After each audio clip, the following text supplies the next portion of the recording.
You get heaven because you're saved, but you get rewarded because you're a servant. He says, you accepted me when you were 10, you're now 70. Let's discuss 60 years using the time and the talents and the treasures that he has entrusted to you for his glory, to advance his kingdom, for the benefit of others, to his glory. That's what he credits.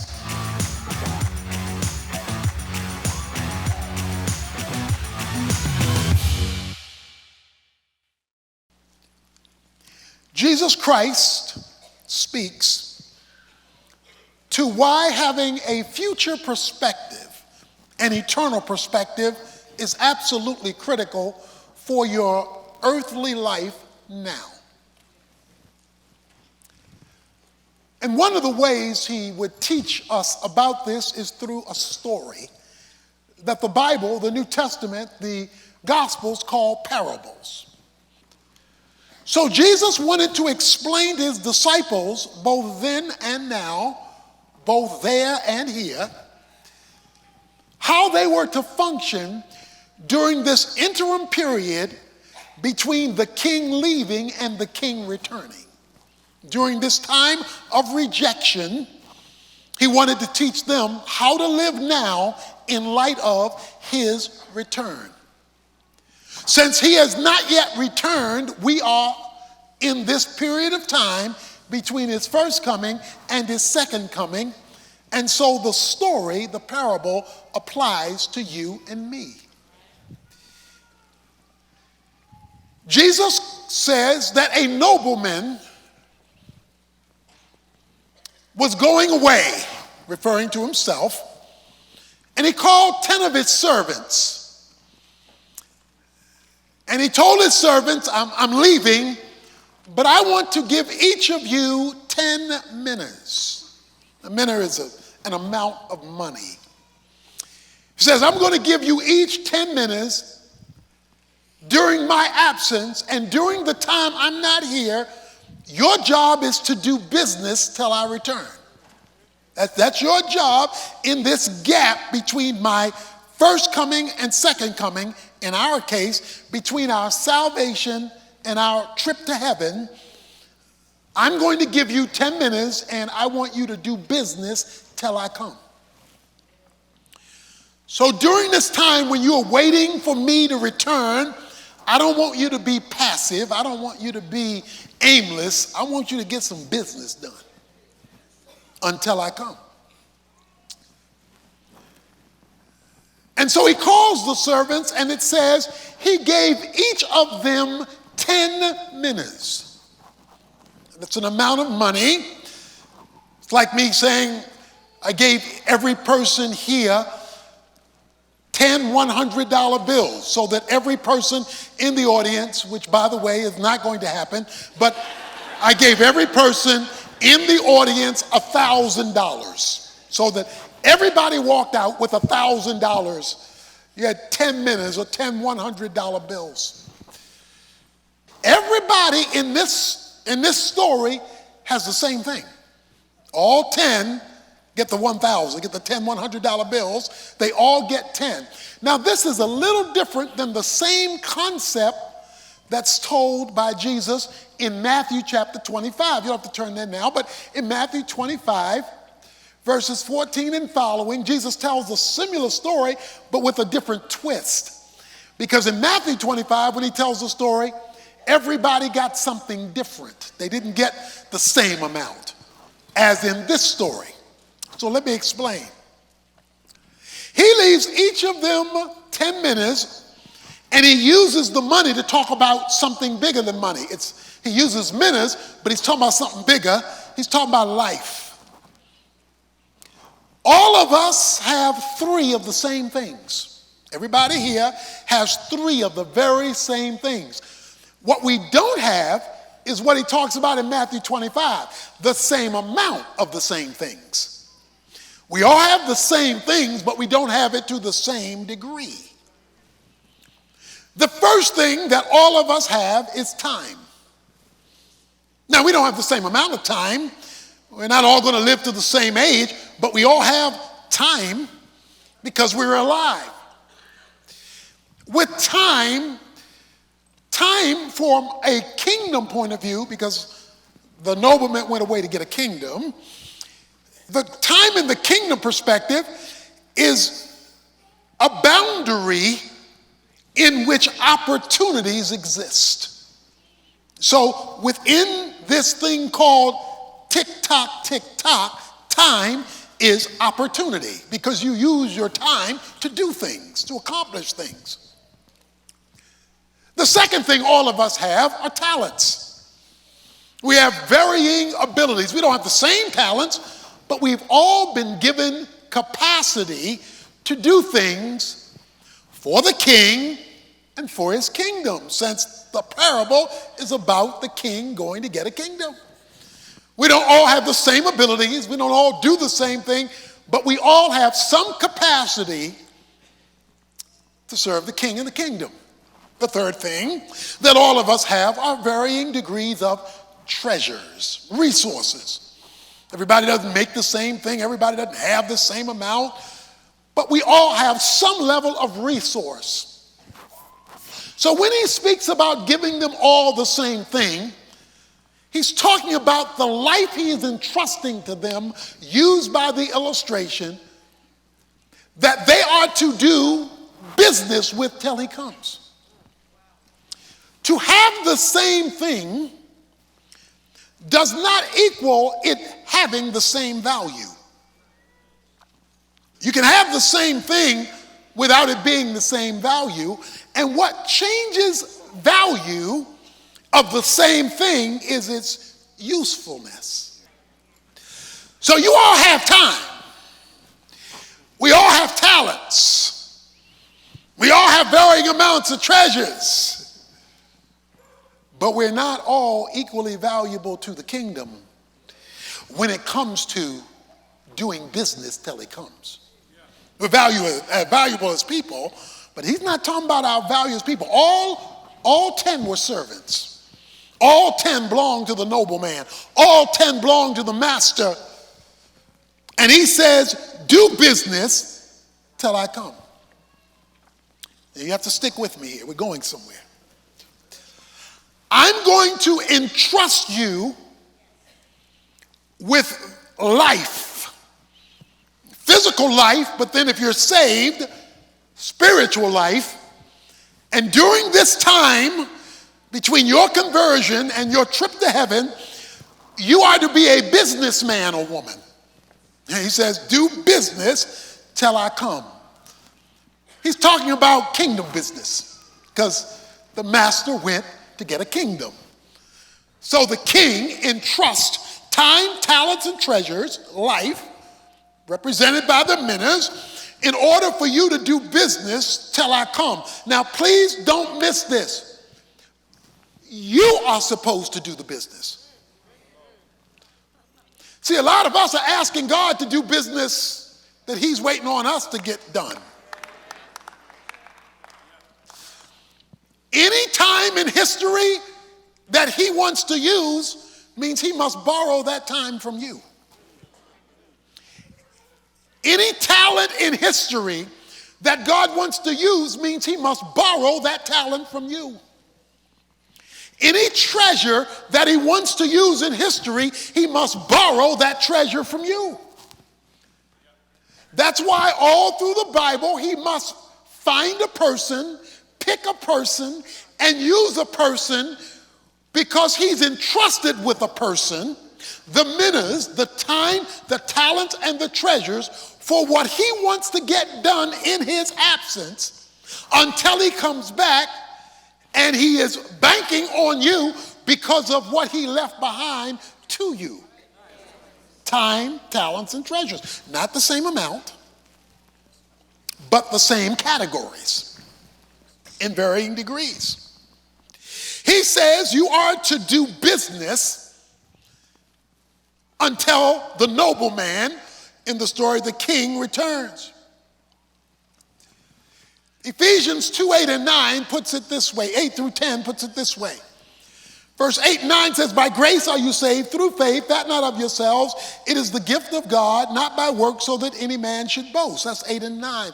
But verse 10 says, for we are his workmanship, created in Christ Jesus for good works, which he hath created beforehand that we might walk in them. So verse 8 and 9, he says, you're saved for free by grace. But in verse 10, he says, even though you're saved for free by grace, once you're saved for work. You're saved to accomplish something for God.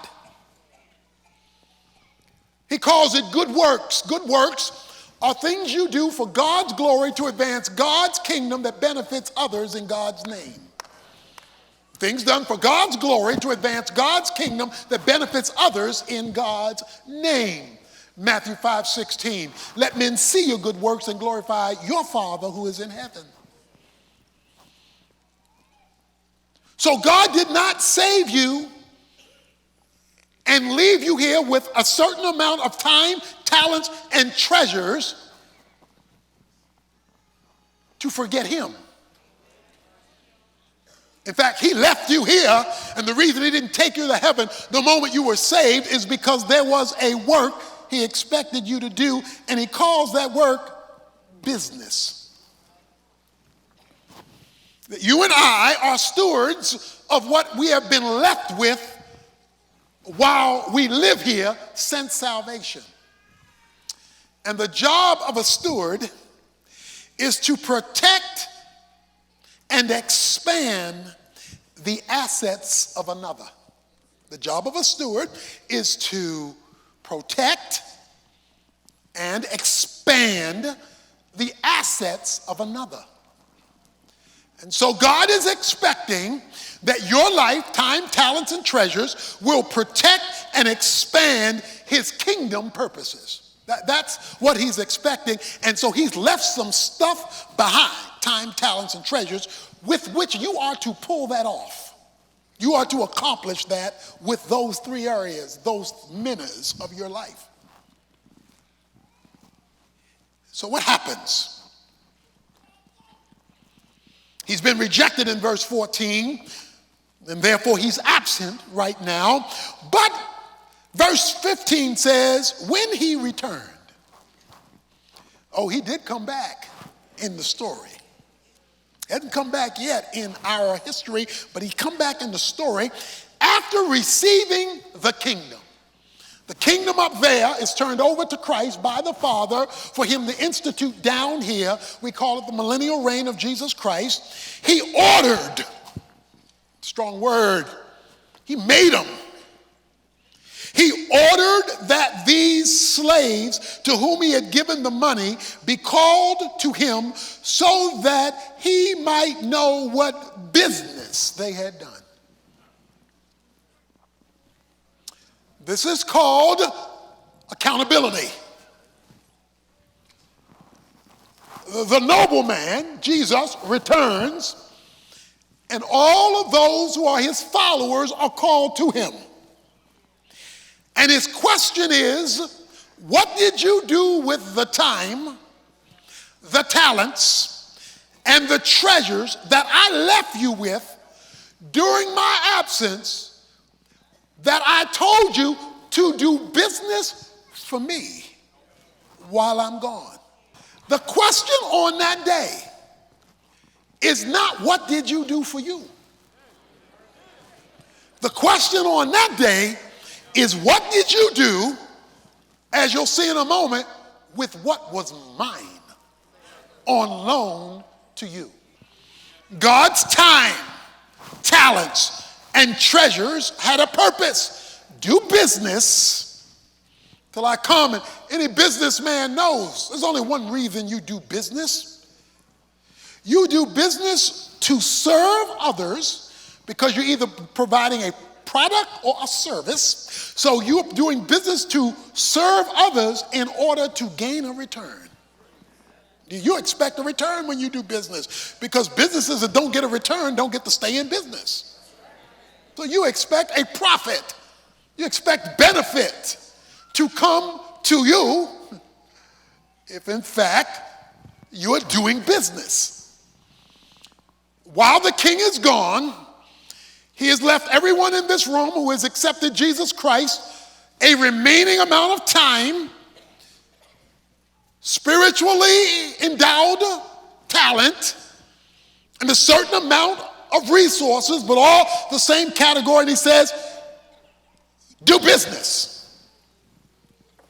And then he returned and he wanted to know, what kind of business did you do? This is called in 1 Corinthians 3, the judgment seat of Christ, when he will evaluate what kind of business did you do for me and the advancement of my kingdom that benefited others, for which I got the glory. The first appeared, saying, Master, your mina has made 10 minas more. And he said to him, well done, good slave, because you have been faithful in a very little thing, you are going to be an authority over 10 cities. Ooh. When the master, the king, came back, he called the first guy. He said, now I gave you 10 minutes. Show me what you got. He says, Master, you gave me 10 and I made 10 more. In other words, Master, there's 100% return. I'm not just giving you back what you gave. I'm doubling what you gave me. And here's 10 more. I expanded what you gave me. The response of the master was accolades. Well done, my good and faithful servant. I am going to put you over 10 cities. Please notice something. The reward was consistent with the expansion. I gave you, you got 10 minutes. You made 10. I'm going to give you 10 cities. And I'm going to give you 10 cities based on the expansion of what I originally gave you. I gave you time and you expanded it from me. I gave you talent, you expanded it from me. I gave you treasures, you expanded it from me. And I'm going to reflect that, and I'm going to give you 10 cities. Now, heaven is not playing a harp for a zillion years. Heaven is participating in God's rule and being given responsibilities commensurate with your investment of your life during this interim period. We're told next that the second guy comes. And the second guy says, Master, your mina, master, has made 5 minas.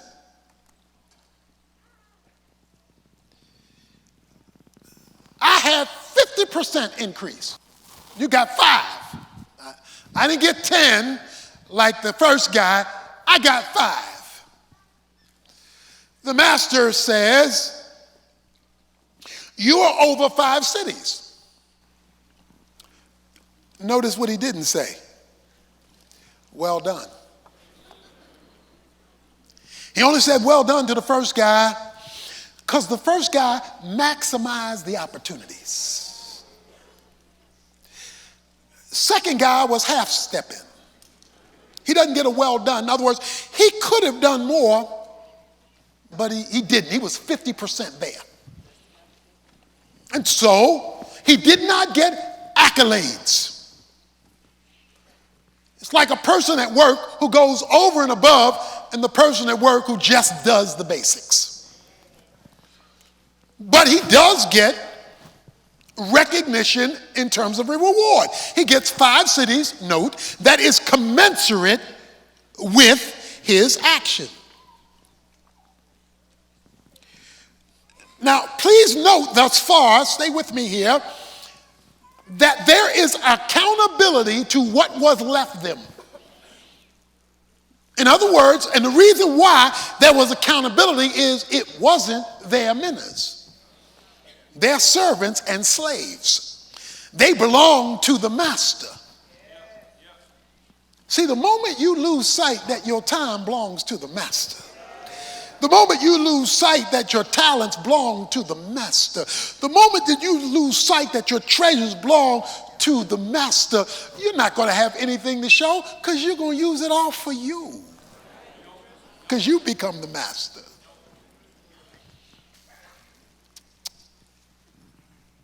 And so, he comes and he holds account, these two. But then we're introduced to homeboy number 3. Another came saying, Master. Oh, now he talking right. I mean, he talking right. He's talking like a committed follower. He says masters. Like folk in church hollering out Jesus. You sound good. Master. His terminology was accurate. Here is your minna. Here's what you left me, which I kept put away in a handkerchief because I was scared. He says, I was afraid because you are an exacting man. You take what you did not lay down and you reap what you did not sow. In other words, you're hard to please. In other words, you have high expectations. In other words, your demands are not minimal. You expect significant involvement and investment. Master, you too serious. You too serious. And I didn't want to risk losing your minna. And so because I didn't want to risk losing it, I did actually nothing with it. Because it was too risky knowing how tough a guy you are. So let's look at this third guy. He's a servant. And he's got the right terminology, but he did nothing with the time, the talents, and the treasures except give back what he got. That's all he did. He gave back what he got. He said, here's your minna in a handkerchief. In other words, I'm not going to do anything with it. I was just concerned about not losing it. I was playing defense. I was concerned about not losing it. He said to him in verse 22, by your own words I will judge you, you worthless slave. Do you know that I am an exacting man? Did you know that I'm an exacting man, taking up what I did not lay down, reaping where I did not sow? Then why did you not put my money in the bank? At least I would have collected some interest. You worthless slave.